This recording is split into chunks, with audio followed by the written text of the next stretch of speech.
Saudara-saudara kekasih dalam Kristus Yesus, ada satu adagium yang sangat terkenal dari tokoh reformasi gereja pada abad ke-16, yang saya kira mungkin kita semua pernah dengar.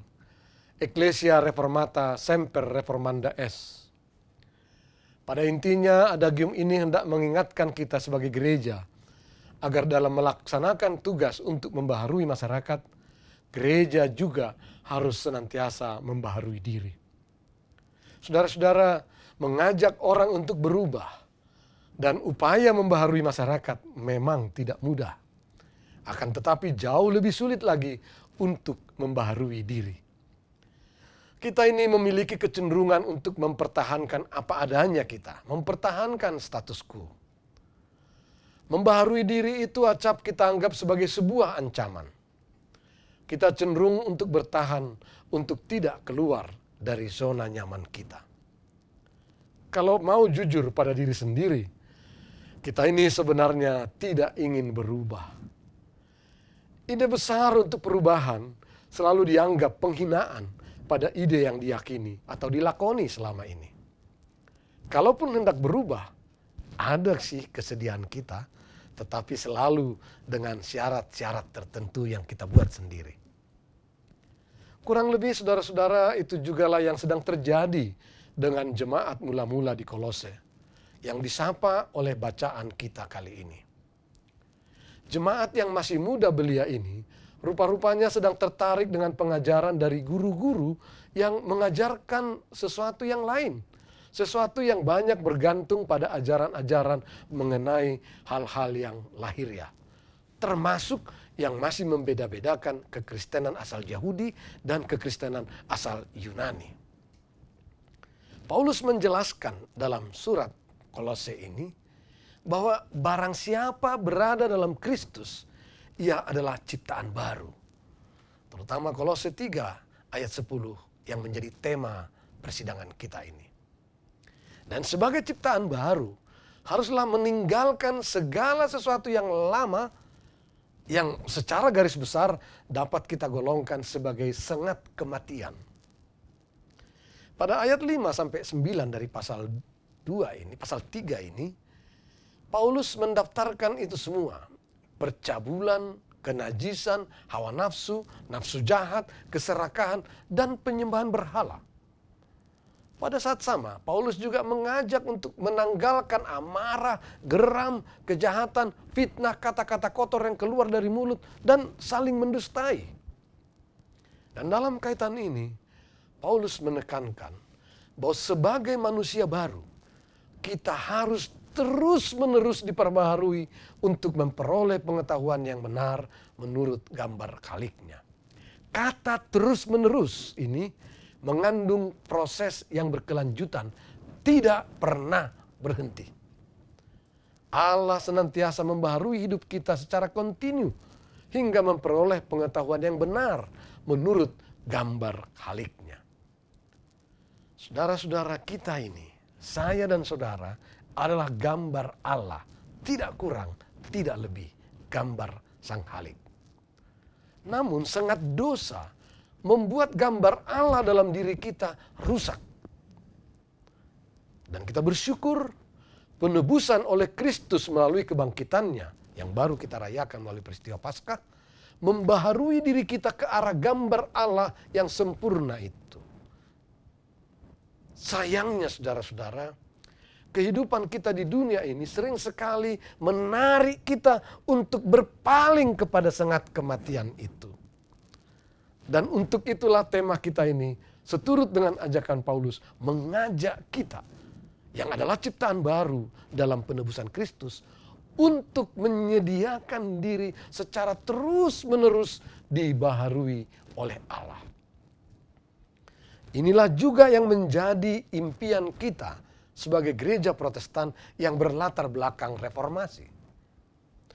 Dalam lubuk hati kita yang terdalam selalu ada kerinduan akan pembaharuan. Sebagai bukti bahwa kita ada di dalam Kristus, bahwa kita adalah ciptaan baru. Tetapi kuasa dosa telah menindas terus-menerus kerinduan ini. Sehingga baik dalam kehidupan perorangan maupun kehidupan kelompok, kehidupan pribadi maupun kehidupan gereja, kita cenderung selalu berpaling ke belakang dan mempertahankan apa yang ada serta tidak mau keluar dari zona nyaman kita. Kuasa dosa itu kita saksikan sehari-hari di negeri kita cinta ini dalam bentuk korupsi yang semakin menggurita yang telah memiskinkan masyarakat kita. Kuasa dosa ini telah menggerus disiplin kita, menggerus kinerja kita, menggerus komitmen dan keberpihakan kita kepada kepentingan rakyat, dan mengarahkannya melulu kepada kepentingan golongan kita semata. Politik yang sejatinya menggapai kekuasaan agar bisa menata kesejahteraan bersama, telah digerus menjadi politik kekuasaan untuk meraup sebanyak mungkin untuk diri, untuk kelompok, dan untuk partainya. Kuasa dosa ini juga nampak dalam eksploitasi alam yang telah memporak-porandakan bumi yang kita diami ini. Barangkali itu sebabnya Paulus pernah mengungkapkan ketidakberdayaannya akibat kuasa dosa itu. Karena bukan apa yang aku kehendaki yang aku perbuat, tetapi apa yang aku benci, itulah yang aku perbuat. Bukan aku lagi yang memperbuatnya, tetapi dosa yang ada di dalam aku. Roma 7 ayat 15 dan 17. Mungkin situasi seperti itu juga menimpa gereja kita. Gereja kita mungkin sudah sampai pada titik tidak bertindak untuk berubah. Misalnya, saya menyaksikan banyak warga gereja kita yang sudah lari dari gereja. Sudah keluar dari gereja, pindah entah kemana. Bahkan sama sekali tidak bergereja lagi, ada juga. Memang masih ada juga yang tinggal di gereja kita. Tetapi kalau keadaan ini dipertahankan, berapa lama lagi ini bisa bertahan? Kita sudah melihat situasi yang kritis, tetapi tidak berbuat apa-apa. Mungkin karena kita berpikir, toh masih banyak warga yang tinggal setia. Padahal mestinya tidak ada pilihan lain. Kita harus pikirkan jalan baru. Kita harus berubah. Memang sulit. Kita acap tidak berani mengambil keputusan untuk berubah. Dalam kaitan inilah kita hendaknya melihat peran strategisnya sinode yang kita laksanakan ini.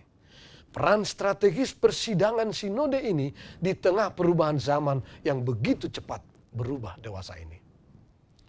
Gereja perlu merumuskan ulang pemikiran-pemikiran teologis yang dapat menjawab berbagai permasalahan kini.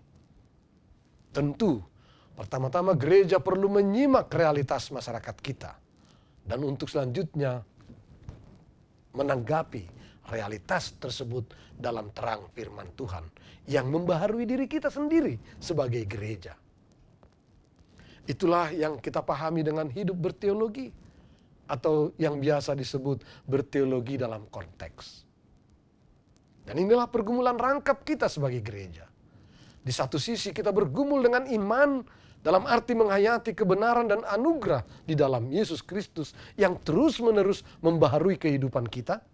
Dan di pihak lain sekaligus merupakan pergumulan dengan budaya dan realitas masyarakat di mana kita hidup. Saudara-saudara, baik kalau kita mulai dari yang paling sederhana dalam persidangan ini. Bersediakah kita agar dalam setiap kali ada pilihan-pilihan di persidangan ini, baik itu pilihan gagasan, pilihan pemikiran, atau pemilihan orang, kita membaharui diri dengan menentukan pilihan bukan berdasarkan perhitungan-perhitungan politik jangka pendek atau perhitungan primordialisme, tetapi sungguh-sungguh diperbaharui sehingga pilihan selalu berdasar pada rasa takut kepada Allah, sumber pembaharuan itu. Bukan rahasia umum lagi, pemilihan di beberapa persidangan sinode telah membawa kita kepada keseharian kita yang banal, yang didorong oleh kepentingan-kepentingan yang senantiasa menoleh kesengat kematian karena didorong oleh keinginan merebut dan menguasai ruang publik seraya menegasikan hak-hak orang lain. Saya katakan ini bukan di GBKP, jauh hal-hal yang seperti itu di GBKP. Tetapi di sementara gereja hal-hal seperti itu terjadi. Olehnya dibutuhkan kesediaan untuk dibaharui oleh Allah sendiri dalam kontestasi persidangan.